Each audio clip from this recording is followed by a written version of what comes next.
This is my 2010 Peugeot RCZ HDI, and there's one problem that I've been desperately trying to fix. That's the knocking sound coming from the front passenger side. In my last two videos, I've changed the drop links, all four suspension struts, the inner tie rods, the outer tie rods, and the lower ball joints. Join me in this video where I try and change an engine mount to finally fix the knocking sound. And just like that, it's here. It's a part by Quinton Hazel. I have used parts from these before, they seemed alright. I'll just get it out of the packaging for you. And here it is, and as you can see, it's exactly the same as this one here. This cost me £42, I believe, off eBay, and there was a voucher on it for that day as well, so that made it a bit cheaper as well. But it looks decent quality. It's all hydro filled here. I believe this is what's failed. I think this is probably leaked, and that's why we're getting all this knocking, and it's worn out as well. I'm going to show you something why I think it's 100% the engine mount,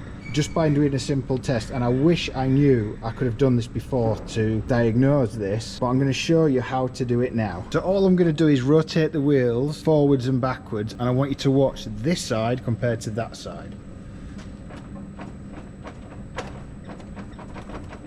Can you see that? This is from this wheel. This is from the passenger side wheel. Now watch from this wheel. Should that be that loose? I don't think it should. So let's swap that out, and hopefully this should stop the knocking. The car's already jacked up. I've took these under tray off, and now all we're going to do, we're going to jack up the sump here to support it. This won't damage it because I've put a bit of wood there. I got that from B&Q in the offcuts box, so it's completely free. And I'm just going to jack it up ever so slightly.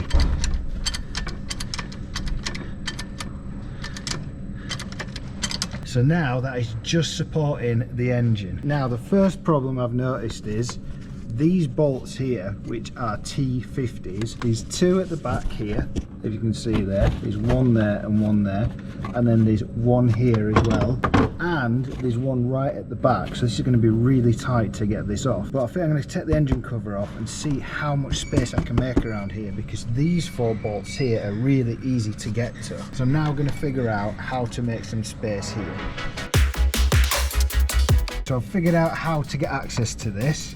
So this is your manual diesel pump, just to the left of the engine here. If you move that out of the way, like that, and also the bottom one as well, that should come away, you're now left with this, which is the bracket that holds that on. Now, to get this off, all you do is get a flathead screwdriver, without breaking it, of course.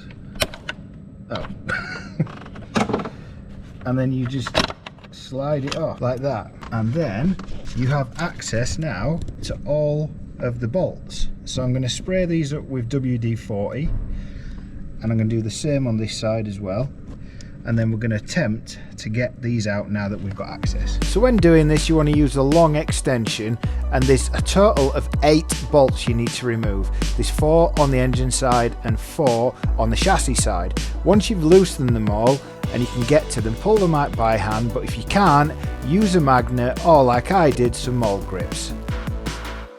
And it's out. That was really easy, and look at this. Let's compare the difference. Now I don't know if that makes any difference. Is that fluid still in there or not? But let's have a look at this.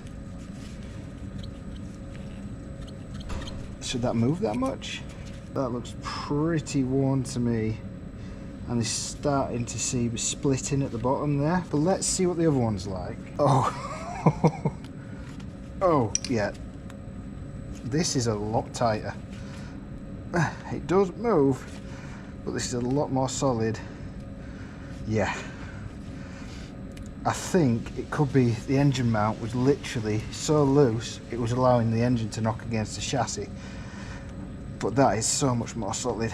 Right, let's get this new one fitted. Oh, and if you wanted to know what the other bolts were, it is an E14 for the bolts on the chassis. So fitting this is exactly the same process, but in reverse. But as you can see, I'm really struggling to get this one to fit. I just couldn't align the bolt holes up properly, no matter how hard I tried, especially on the engine side. Theoretically, it should have just gone straight in as it came out, but you'll find out later on in the video why this was happening.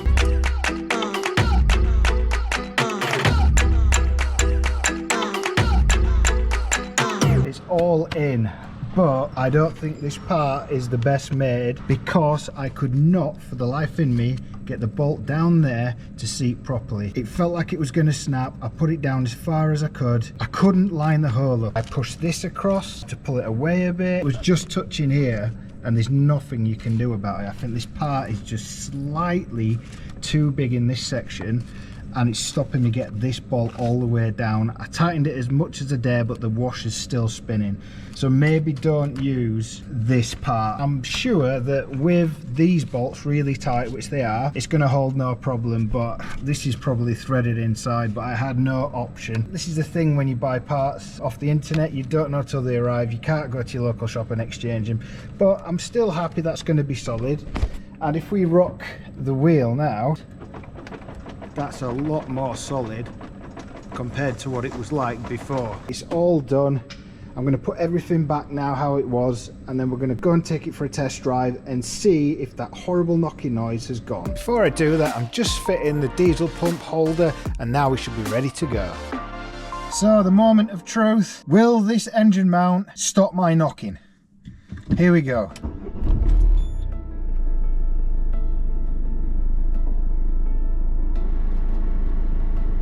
That's weird. My engine feels very, very vibraty.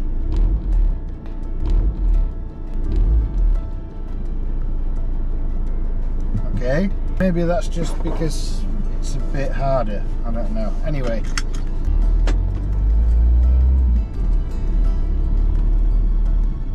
I'm not used to that vibration. Let's see if we're going over these speed bumps, if this has fixed the problem. Oh no, I think I just heard it. Oh, it's still there. Oh, what is that knocking? I literally don't know what to say. Well, it's like it's back to the drawing board again then, folks. 3 days later. I've been having lots of trouble with this engine mount. It's absolute garbage. It was shaking the whole car, and look what I found that had fallen out of this. It's like part of it is falling out. It's just ridiculous. So I'm going to return this. I've bought a decent part this time. Febby Bilstein, you've probably heard of those. So now I'm going to remove this and put the new one on, and hopefully this one will fit. So for the second time, I'm now having to remove the engine mount due to a faulty part. How much more bad luck do I need trying to repair this knocking sound? Now you can see here why it wouldn't go properly, and that's because in there is where the thread's been touching. It's been cast incorrectly, so instantly I can see a difference. So this is the cheap one and this is the Febby Bilstein one, and you can just see, look at that, so much better cast. It looks like it's pulled the threads out as well. This is brilliant. Right, I'm going to fit this now. So for the second time, I'm now refitting a brand new engine mount, but instantly I could tell this was a lot better quality part. Everything seemed to line up as it should, and I had it in and out in no time. Okay, engine mount's fitted. I'm going to see if it's done the trick. It was awful before. The whole car shook as soon as I started it. So here we go. Look at that. Straight away I can tell. Oh my god, no vibration. That is so cool. I know the knocking probably hasn't gone, but just on the minute off chance that that part was faulty, because it was faulty, I'm just going to take it over some speed bumps and I'm going to see if the suspension noise is still there, which I suspect it probably is. So let's try. So here's a speed bump. Here we go.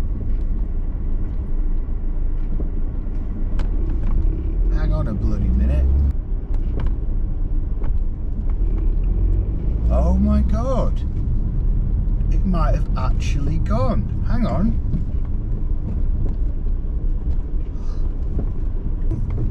No way. Hang on, I'm not having this. Let me turn everything off. Right, turn my fans off, because there are some things knocking about in the car here. I've just ordered a load of parts, thinking this hadn't fixed it. Right, I'm going to take it on a bit of a rough road because I don't know if it has gone or not. I still can't believe I've had two faulty parts.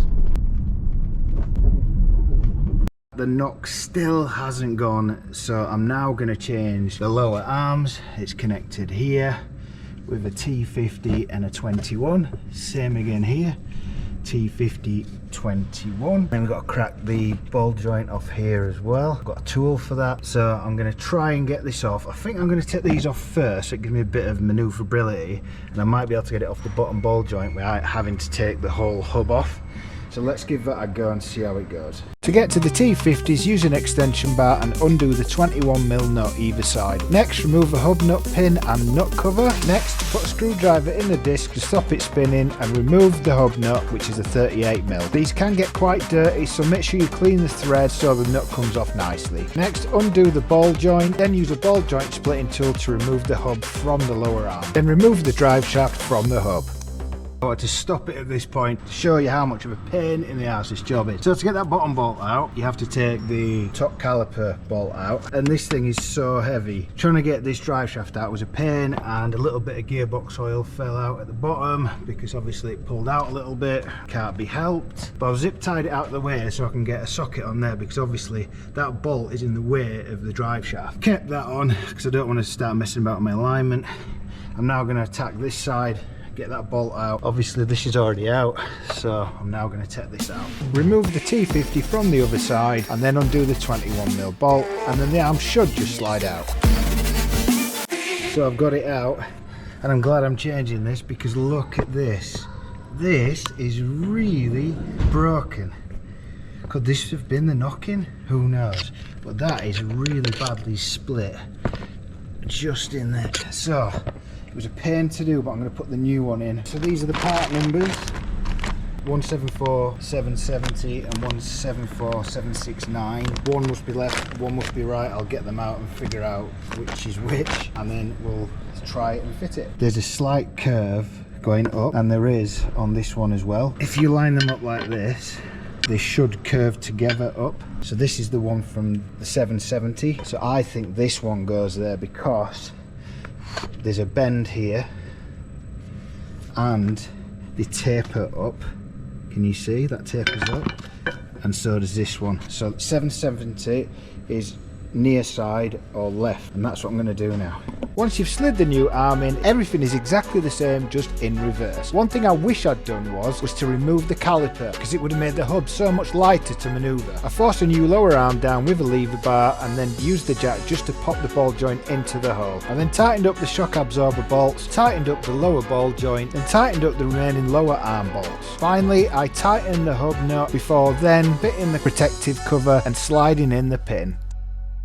It is a nightmare job. You're going to have to be patient with it, but you can do it yourself with a little bit of patience. I'm now going to replace the anti-roll bar bush. Apparently it shares the same bolt as the bolt I've just undone. Bear with me while I undo that again and then undo this one so I can get a new bush on there. Once I'd undone the bolt again, it was quite nice to know that it was on a hinge, so you only have to undo one side of it and loosen the other. I'm going to have to drop the other side as well, so I'm now going to do the other arm on the other side, and then I'll come back to showing you how to fit this side, because it's pointless showing you how to do it twice. Once you drop the other side down, there we go. You can actually roll it out, which is actually even much easier. In fact, I've just found the easiest way to do it ever. So now I've accidentally shown you a hack. Let's compare the old one to the new one. This is the one I've just pulled off, and it is all the metal inside's gone all crusty and what have you. And this is a new one. Look at the difference there. Unbelievable. As far as I know, you just bend it up and like that, put it back in position, line it up. It has to be like that because there's a notch. So I'm going to try and fit this. There's actually an indent. You won't be able to see it. There's an indent where it's supposed to go on the anti-roll bar. So if you copy the other side like that, and then kind of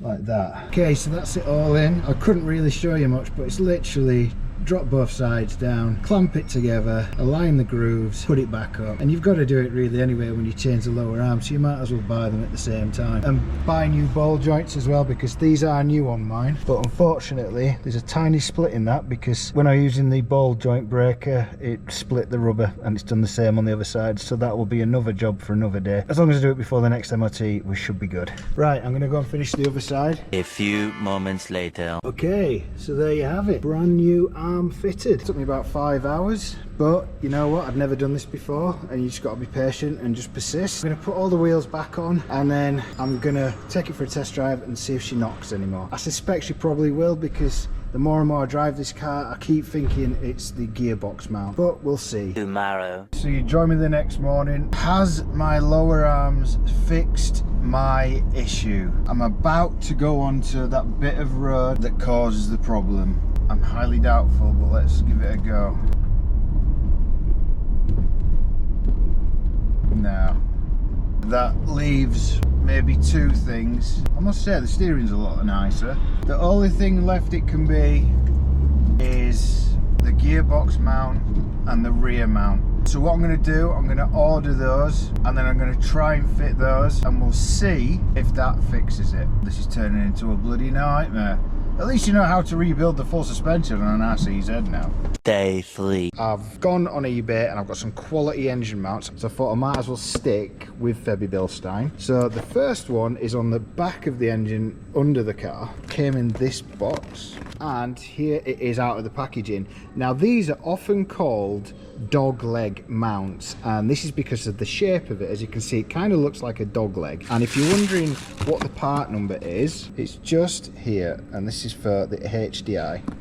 Now the other one is a bit of a nightmare to get to, and it sits under the battery, so I'm gonna have to take all the battery out, the battery mount at the bottom, which will give me access to that. And this looks a little bit different, and this is your gearbox mount, and this is what this looks like. So you've got a washer at the top. This sits between the gearbox and the chassis. This is all rubber, and I suspect it's probably this one that's perished. If you want to know the item code for that, is just here.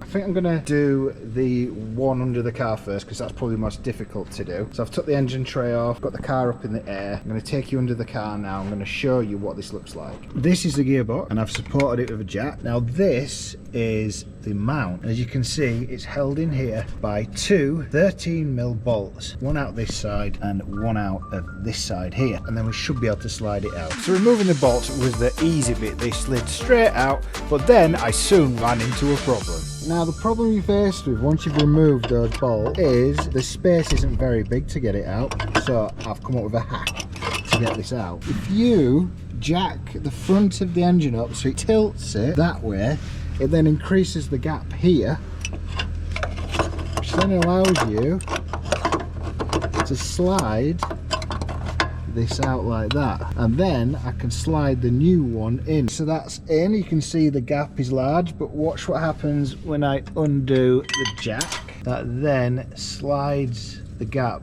back to what it was before, which is now going to allow us to put the bolts back in, which I'm going to do now. That new engine mount is in, and straight away, if I now pull on this engine, it's definitely got less play in it. That's definitely a bonus. Right, I'm going to go and put the engine cover back on, and then I'm going to fit the new gearbox mount. If anyone wants to know what the original part number is, it's just there.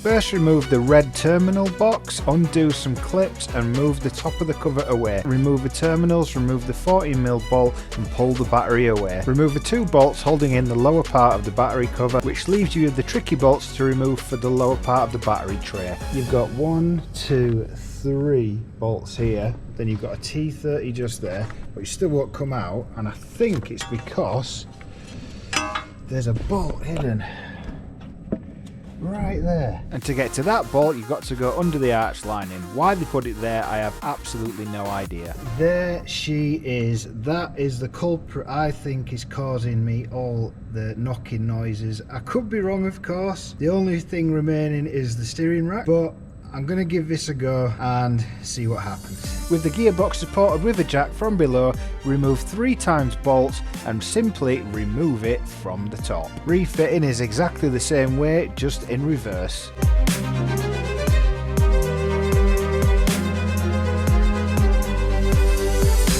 Guys, I found the problem. Check this out. Look. The middle of the bush fell out. Look, that was causing the knocking sound all along. The gearbox mount. Oh my god, I'm so happy I found that. Look, just came straight out. Oh, I'm so happy. It was that all along.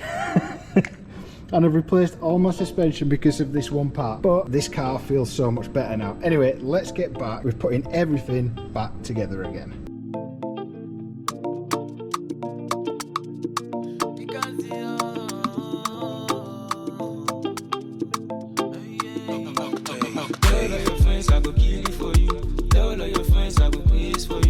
Everything I do is for you. Tell all your friends I go kill it for you. Tell all your friends I go praise for you. Everything I do is for you. Okay guys, hopefully this is the final time I am disappointed. I'm gonna go and take it on the bumps, it always does, to see if I've cured it. I'm so nervous. Here we go. Is it gonna do it over the speed bumps that it always does it on? Here we go. It's gone. Oh my god, it's gone. It's 100% gone. Oh, all this time. It feels so smooth now. Oh, it's so smooth. It's never been this smooth before. This is so cool.